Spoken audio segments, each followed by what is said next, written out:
அனைவருக்கும் வணக்கம். இப்போ அந்த டாபிக்ல நம்ம பார்க்க போகிறது ஸ்டேட் எக்ஸிக்யூட்டிவ். ஓகேங்களா? நம்ம வீடியோஸில் வந்து கவர்மெண்ட் எக்ஸாமினேஷன் டிஎன்பிஎஸ்சி புதுசாக மாற்றப்பட்ட சிலபஸ் 2025 உள்ள எல்லா சிலபஸ்க்கும் எக்ஸ்ப்ளனேஷன் கொடுத்து கீவேர்டு எடுத்து பிடிஎஃப் போட்டுக்கிட்டு இருக்கோம். ஸோ நம்ம வீடியோஸ் பார்க்காதவங்க நம்மளோட பிளேலிஸ்ட்டில் போய் எல்லா வீடியோவும் பாருங்கள். ஜென்ரல் இங்கிலீஷ்க்கு ஃபுல் அண்ட் ஃபுல் கவர் பண்ணிகிட்டு இருக்கோம். இப்போ பொலிட்டிக்கல் சயின்ஸில் ஸ்டேட் எக்ஸிக்யூட்டிவ் அப்படிங்கிற டாப்பிக்கை பார்க்க போகிறோம். ஸ்டேட் எக்ஸிக்யூட்டிவ்ங்கிற டாபிக் ரொம்ப சின்ன டாபிக் தான். முக்கியமான கீவேர்டு எல்லாத்தையுமே சார்ட் அவுட் பண்ணி எடுத்துட்டேன். ஜஸ்ட் கவனிங்க பார்ப்போம். ஃபர்ஸ்ட் ஸ்டேட் எக்ஸிக்யூட்டிவ்னா என்ன அப்படின்னா, ஒரு ஸ்டேட், நம்ம தமிழ்நாடு ஸ்டேட் எடுத்துக்கிறோம். இதில் முக்கியமான அதிகார வர்க்கம் அப்படின்னு சொல்லலாம். சரிங்களா? முக்கியமான அதிகார வர்க்கம். இப்போ ஜுடிஷியரி அப்படின்னா ஜட்ஜு சம்மந்தப்பட்டது, எக்ஸிக்யூட்டிவ் அப்படின்னா ஆஃபீஸர் சம்மந்தப்பட்டது. ஓகேங்களா? ஸோ ஃபர்ஸ்ட் நம்ம ஸ்டேட் எக்ஸிக்யூட்டிவோட முதல் ஹெட் யாருன்னா கவர்னர், ரெண்டாவது ஹெட் யாருன்னா சீஃப் மினிஸ்டர், மூணாவதா பவர் உள்ளது கவுன்சில் ஆஃப் மினிஸ்டர். இவ்வளவுதான் ஸ்டேட் எக்ஸிக்யூட்டிவ், வேற எதுவுமே வராது. ஓகேவா? பாருங்க, ஃபர்ஸ்ட் கவர்னர் பத்தி பார்க்க போறோம். கவர்னர் யாரு? பிரசிடென்டால டைரக்டா நியமிக்க, ஒவ்வொரு ஸ்டேட்டுக்கும் பிரசிடென்ட்டோட கண்ட்ரோல்ல பிரசிடென்ட் மூலியமா கவர்னர் நியமிக்கப்படுறாரு. ஏன்னா ஒரு ஸ்டேட்டும் என்ன நடக்குதுன்னு டேரக்டா சென்ட்ரலுக்கு இன்ஃபர்மேஷன் கொடுக்கணும். அதுக்காண்டி கவர்மெண்ட் நியமிக்கப்படுறாரு. இது பேசுற ஆர்டிகல்ஸ் எல்லாம் பாத்தீங்கன்னா 153, 54, 55, 56, 57, 158, 159, 161, 356. ஓகேவா? ஸோ அஞ்சுங்கிற வேர்டை ஒரு க்ளூவர்டா இதுல நீங்க வச்சுக்கலாம். ஏன் அப்படின்னா எல்லாத்துலயுமே 5 வருது இல்லையா? இல்ல அப்படின்னா வரிசையா 153 இருந்து 161 வரைக்கும் கவர்னர் இது அப்படின்னு நான் வச்சுருக்கேன். சரிங்களா? ஸோ 5ங்கிறது கவர்னர். ஏன்னா 5 ஏன் வச்சுக்க சொன்னேன் அப்படின்னா உள்ள ஃபுல்லாவே 5 தான் வரும் பாருங்க. 5 இயர்ஸ், 35 இயர்ஸ், 3.5, அந்த 5க்கு ரிலேட்டடா இந்த வேர்ட்ஸ் நிறைய வரும். சரிங்களா? ஸோ நம்பர் எப்பயுமே மறக்க தான் செய்யும். ஸோ ஒரு சின்ன சின்ன ஷார்ட்கட் மாதிரி போட்டு படிச்சுக்கணும். சரிங்களா? சரி, ஓகே. இது ஏற்கனவே சொன்ன மாதிரி இவர் அப்பாயின்ட் பண்றது யாரு அப்படின்னா பை பிரசிடென்ட். இவருடைய கால அளவு எவ்வளோ? 5 இயர்ஸ் ரெசிக்னேஷன் டு பிரசிடென்ட். இவருடைய கால அளவு 5 வருஷம். இவர் ரிசைன் பண்ணோம் அப்படின்னா பிரசிடென்ட்டை தான் ரெசிக்னேஷன் கொடுக்கணும். ஓகேவா? இதுக்கு என்னெல்லாம் குவாலிஃபிகேஷன்? சிட்டிசன் ஆஃப் இந்தியாவா இருக்கணும், 35 இயர்ஸ் ஆஃப் ஏஜா இருக்கணும், 35 வயசு இருக்கணும். ஓகேவா? ஸோ கண்டிஷன் ஆஃப் ஆஃபீஸ் பாருங்க, no parliament, state membership, no office of profit. என்ன கண்டிஷன்லாம் இருக்கணும் அப்படின்னா பார்லிமெண்ட்டுக்கு இவருக்கு சம்மந்தம் இருக்கக்கூடாது, ஸ்டேட்ல எந்த மெம்பராகவும் இருக்கக்கூடாது, மற்ற எந்த ஆஃபீஸ் மூலியமாகவும் இவருக்கு வருமானம் வரக்கூடாது. அடுத்து இவரோட சம்பளம் பார்த்தீங்கன்னா சேலரி 3.5 lakh பெர் மந்த், 3 லட்சம். ஓகேவா? So 3.5 lakh per month, shared for multiple states. எல்லா ஸ்டேட்ஸ்க்கும் இருக்கும் இல்லையா? ஸோ அப்போ அது டிபெண்ட்ஸ் அப்பான் சேலரி. ஓகேவா? ரெசிடென்ஸ் ராஜ்பவன். இவர் தங்கியிருக்க இடம் பேரு ராஜ்பவன், மறந்துடாதீங்க. இவர் தங்கியிருக்க இடம் பேர் என்ன? ராஜ்பவன். இவர் யாரு முன்னாடி பதவி பிரமாணம் எடுத்துப்பா அப்படின்னா administrator by chief justice or senior judge, article 159.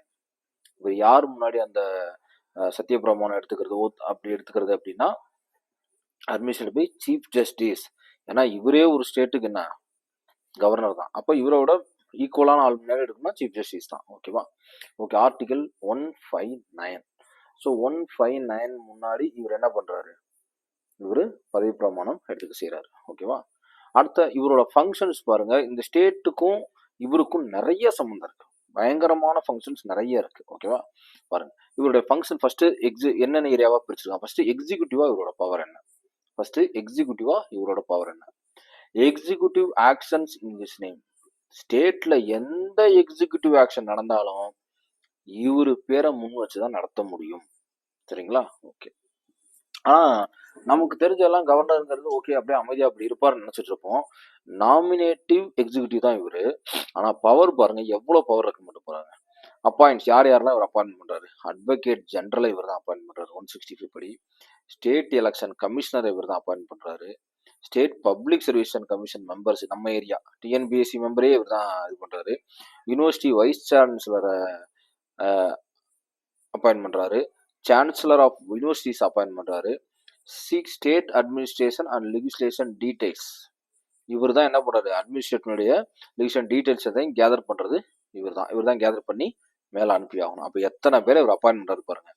Advocate general ஏற்கனவே சொல்லியிருக்கேன், ஸ்டேட்டோட அட்வொகேட் ஜெனரல். அட்டார்னி ஜெனரல் வேற, அட்வொகேட் ஜெனரல் வேற, குழப்பிக்க வேணாம். So advocate general.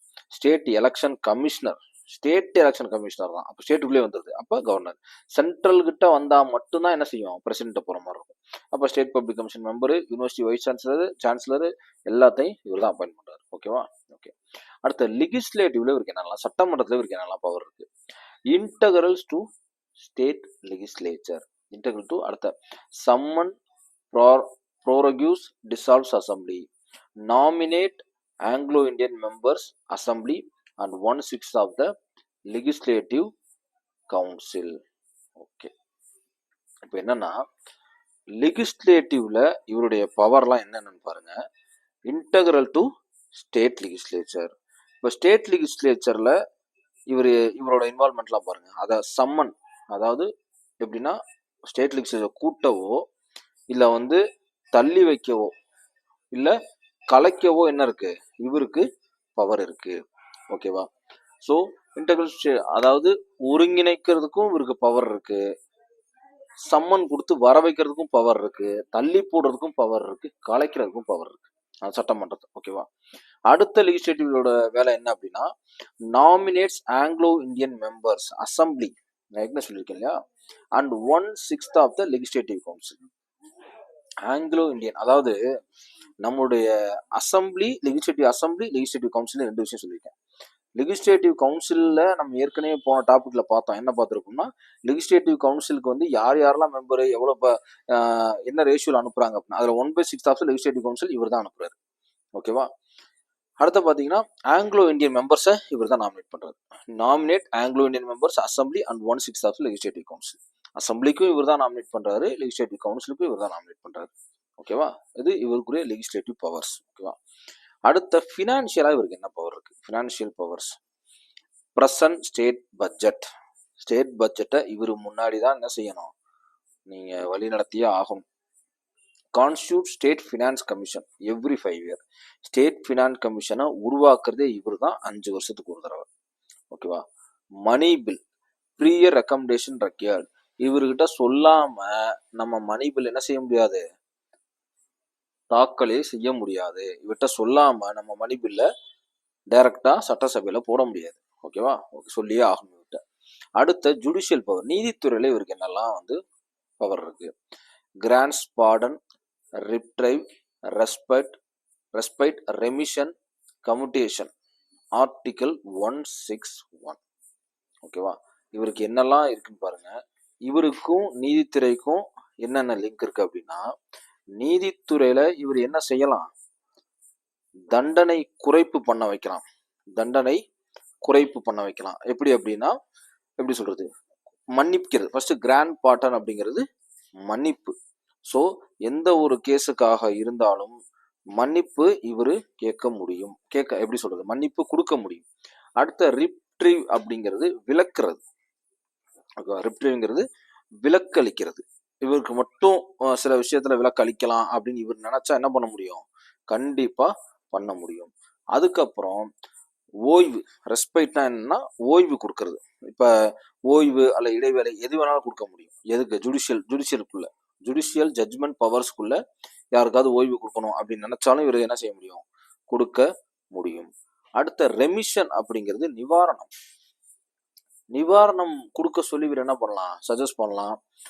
இல்லை இவங்களுக்கு வந்து நிவாரணம் கொடுங்க அப்படின்னு சொல்லி ஜுடிஷியல் பவர்ல இன்வால்வ் ஆகி ஏதோ ஒரு சிவில் கேஸாக கூட இருக்கட்டுமே, அந்த மாதிரி இதில் இவர் இன்வால்வ் ஆக முடியும். அடுத்த கம்யூட்டேஷன் அப்படிங்கிறது என்ன அப்படின்னா பரிமாற்றம் அர்த்தம். கம்யூட்டேஷன் அப்படிங்கிறது பரிமாற்றம். இந்த பரிமாற்றம், மாற்றுதல், தண்டனை குறைத்தல், இது எல்லாமே இவருக்கு பவர் உண்டு. இப்போ மேபி இப்போ ஜுடிஷியல் பவர்ல மாற்றுறதுன்னா எப்படி சொல்றது? இந்த கோர்ட்ல இருந்து அந்த கோர்ட்டுக்கு மாற்ற முடியுமா அப்படிங்கிறதா சம்மந்தப்பட்டிருக்கலாம். இல்லை வேற ஆள்கிட்ட கொடுக்கறதா இருக்கலாம். இல்லை இந்த கேஸை வாசிட்டு இந்த கேஸை டீல் பண்ணிட்டு இருக்க ஜட்ஜை மாற்றலாம். ஸோ இந்த மாதிரி பவர்ஸ் வந்து இவருக்கு கண்டிப்பாக கொடுக்கப்பட்டிருக்கு. ஸோ மன்னிக்கிறது, தள்ளி வைக்கிறது, குறைக்கிறது, ரெமிஷன் அமௌண்ட் எக்ஸ்ட்ரா கொடுக்க சொல்றது, இந்த மாதிரி இவர் என்ன பண்ணலாம்? சஜஸ்ட் பண்ணலாம். எதுக்கு? ஜுடிஷியல் பவருக்குள்ள. ஓகேவா? இதை சொல்றது என்ன? Article 161. cannot pardon death sentences. cannot pardon death sentences அப்படின்னா என்ன அப்படின்னா இப்ப தூக்கு தண்டனை கைதிகள் இருக்காங்க. ஓகேவா? தூக்கு தண்டனை கைதிகள் இருக்காங்க, நமக்கு தெரியும். ஸோ அந்த மாதிரி ஜட்ஜ்மெண்ட்ஸ் வரும்போது இவர் என்ன செய்ய முடியாது, கண்டிப்பா இன்வால்வ் ஆக முடியாது. தமிழ்ல எப்படின்னா, தமிழ்ல வந்து மரண தண்டனையில இவர் என்ன செய்ய முடியாது, மன்னிப்பு வழங்க முடியாது. கண்டிப்பா என்ன செய்ய முடியாது, மன்னிப்பு வழங்க முடியாது. ஏன் அப்படின்னா அது ஒரு மிகப்பெரிய கேஸா இருக்கலாம், அந்த ஜட்ஜ்மெண்ட்டோட சென்ஸை பொறுத்தான இருக்கு. ஸோ என்ன செய்ய முடியாது, கவர்னர் வந்து ஜட்ஜ்மெண்ட்ல தலையிடுறதுக்கு வாய்ப்புகள் குறைவு, முடியாதுன்னே சொல்லிட்டாங்க. கெனாட் பார்டன் டெத் சென்டென்ஸ் எல்லாம் சொல்லிட்டாச்சு. ஓகே, அடுத்த emergency powers. Recommend president rule article 356.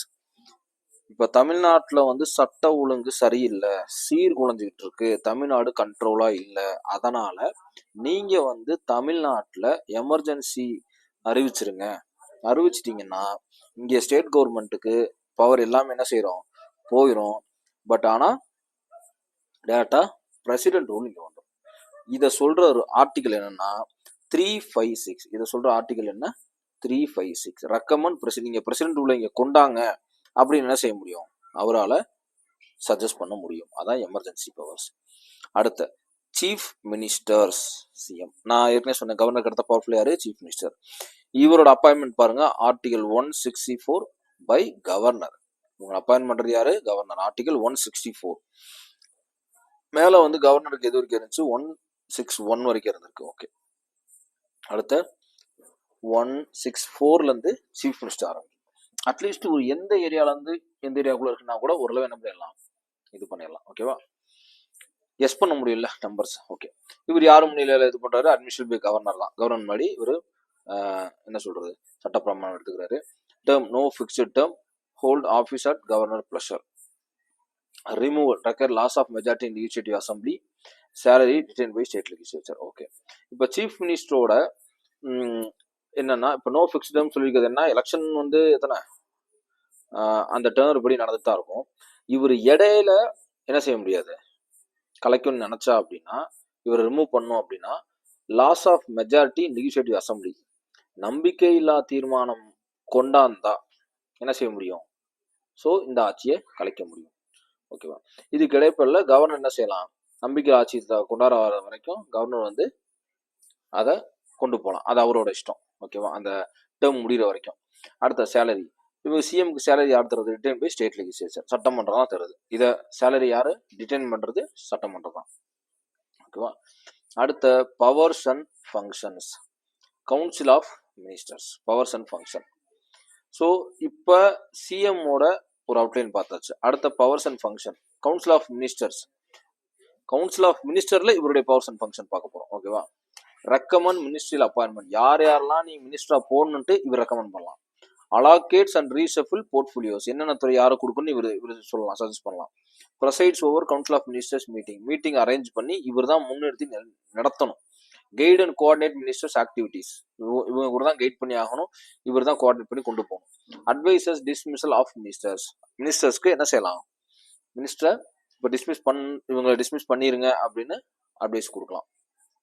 ஓகேவா, டிஸ்மிசல் ஆஃப் மினிஸ்டர்ஸ். அடுத்த கவர்னர், பிரின்சிபல் கம்யூனிகேஷன் சேனல். கவர்னர்கிட்ட இவரோட பவர் என்ன, பிரின்சிபல் கம்யூனிகேஷன் சேனல். ஸ்டேட்டோட அந்த மினிஸ்ட்ரி இருக்குல்ல, நம்ம ஸ்டேட் மினிஸ்ட்ரி, அதோட பிரின்சிபலே இவர் தான் கம்யூனிகேட் பண்ணி ஆகணும் கவர்னர்கிட்ட. ஸ்டேட் லெஜிஸ்லேச்சர்ல இவரோட பவர் என்ன, advising, summoning, proroguing and dissolution of session. தள்ளி வைக்கிறதா இருக்கட்டும், கூட்டம்னு சொல்றதா இருக்கட்டும், இல்ல கலைக்கிறதா இருக்கட்டும், இவர் என்ன பண்ணலாம், சஜஸ்ட் பண்ணலாம். யாருக்கு, கவர்னர்கிட்ட சொல்லலாம், எல்லாமே அட்வைஸ் தான். So announce the government policies in the house. ஒவ்வொரு அனௌன்ஸ்மெண்ட் கவர்மெண்ட் பாலிசியும் இவர் தான் ஹவுஸ்ல என்ன பண்ணுவார், அனௌன்ஸ் பண்ணுவார். இப்போ அடுத்த மூணாவது பவர்ஃபுல் யாரு, கவுன்சில் ஆஃப் மினிஸ்டர்ஸ். ஆர்டிகல் 163, 164. இடையில அங்க என்ன ஆச்சு, 161ல முடிச்சா கவர்னர். ஓகே, 163யும் 64ம் கவுன்சில் ஆஃப் மினிஸ்டர். 165ல இருந்து இங்க ஆரம்பிக்க நினைக்கிறேன். இங்க 164 ஆர்டிகல் 164 வந்து சிஎம், 163, 164 எல்லாமே கவுன்சில் ஆஃப் மினிஸ்டர் சம்பந்தப்பட்டது. இதுவும் அட்மினிஸ்ட்ரேட்டிவ் பை கவர்னர் முன்னாடி தான். இவங்களுடைய சம்பளத்தையும் ஸ்டேட் லெஜிஸ்லேச்சர் தான் தருது. Real executive authority in state political and administrative system. இந்த கவுன்சில் ஆஃப் மினிஸ்டர் தான் உண்மையான ரியல் அத்தாரிட்டி எங்கன்னா ஸ்டேட்டோட பொலிட்டிக்கல்லையும் அட்மினிஸ்ட்ரேட்டிவ் சிஸ்டம்லையும். ஏன்னா இவங்க தான் என்ன ரொம்ப பவர்ஃபுல். ஓகேவா, ஓகே. ஓகே, இதோட முடிஞ்சிருச்சு. ஸோ இப்போ பார்த்தோம் அப்படின்னா ஃபுல்லாக ஸ்டேட் எக்ஸிக்யூட்டிவ்ஸ் எல்லாமே பார்த்துட்டோம். என்னென்ன பார்த்துருக்கோம்? கவர்னர், அடுத்த சிஎம், சீஃப் மினிஸ்டர், அடுத்த கவுன்சில் ஆஃப் மினிஸ்டர்ஸ் பார்த்துருக்கோம். ஓகேவா? ஸோ இதோட முடியுது. ஓகேவா? ரொம்ப ரொம்ப இம்பார்ட்டன்ட் திங்ஸ் எல்லாமே ஆர்டிகல் நான் வச்சுங்க. சின்ன சின்ன ஷார்ட்கட் சொன்னேன், அதை மறந்துடாதீங்க. என்ன ஷார்ட்கட் சொன்னேன்? கவர்னர்னாலே 5 எல்லாமே 5 நான் வச்சுக்கேன். ஸோ சென்டரில் 5 தான் இருக்கணும் அப்படிங்கிறத வச்சு ஒரு இது பண்ணிடலாம். ஓகேவா? 3, 5, 6 பாருங்க. 5 வருஷம், 35 வருஷம், 3 லட்சம், 5ல் முடியுது எல்லாமே. ராஜ்பவன், அதை மறந்துடாதீங்க. இவர் யாரெல்லாம் அப்பாயின்ட் பண்றாரு, கவர்னரோட பவர்லாம் என்ன? ஓகேவா? ஜுடிஷியல் பவருக்கு மட்டும் 161, அதை மறந்துடாதீங்க. Emergency power 356. அடுத்த C64 வந்து சீஃப் மினிஸ்டர் ஆரம்பிக்குது. 63 வந்து கவுன்சில் ஆஃப் மினிஸ்டர் பற்றி நம்ம பேசுகிறோம். சரியா? Okay okay, thank you so much. Thank you. இந்த பிடிஎஃப் வந்து கீழே டிஸ்கிரிப்ஷன் லிங்க் கொடுக்குறேன், டவுன்லோட் பண்ணி படிங்க. நான் இப்போ நடத்துனதே ஓரளவு புரிஞ்சிருக்கும். ஓகேவா? இன்னும் இதில் அப்டேட் பண்ண வேண்டிய விஷயங்கள் நிறைய இருக்குது. ஓகேவா? பட் ஆனால் இந்த கீவேர்டு வந்து ப்ரைமரியாக கவர் பண்ணியாச்சு. ஓகேவா? இன்னும் இன்டெப்த்தாக போய் சில விஷயங்கள் தான் அடுத்தடுத்து நம்ம அப்டேட் பண்ணிக்கலாம். ஓகேங்களா? உங்களுக்கு எந்த மாதிரி வீடியோ வேணும் அப்படின்னு சொல்லி கீழே கமெண்ட் பண்ணுங்க. இன்னும் எதாவது அப்டேட் பண்ணணுமான்னு கமெண்ட் பண்ணுங்க. எந்த டாப்பிக்கை முக்கியமாக நான் கவர் பண்ணணும் அப்படின்னு உங்களுக்கு தோணுச்சுன்னா கீழே கமெண்ட் பண்ணுங்க. எல்லா கமெண்ட்க்கும் நான் ரெஸ்பாண்ட் பண்ணுவேன், எல்லா கமெண்ட்டுக்கும் நான் ரிப்ளை பண்ணுவேன். ஸோ இந்த 2025 குரூப் 2 எக்ஸாமில் டெஃபினட்டாக உங்களால் பாஸ் பண்ண முடியும். முக்கியமாக ஜென்ரல் இங்கிலீஷை நல்லா படிச்சுக்கங்க. சரிங்களா? Okay, thank you so much. Thank you.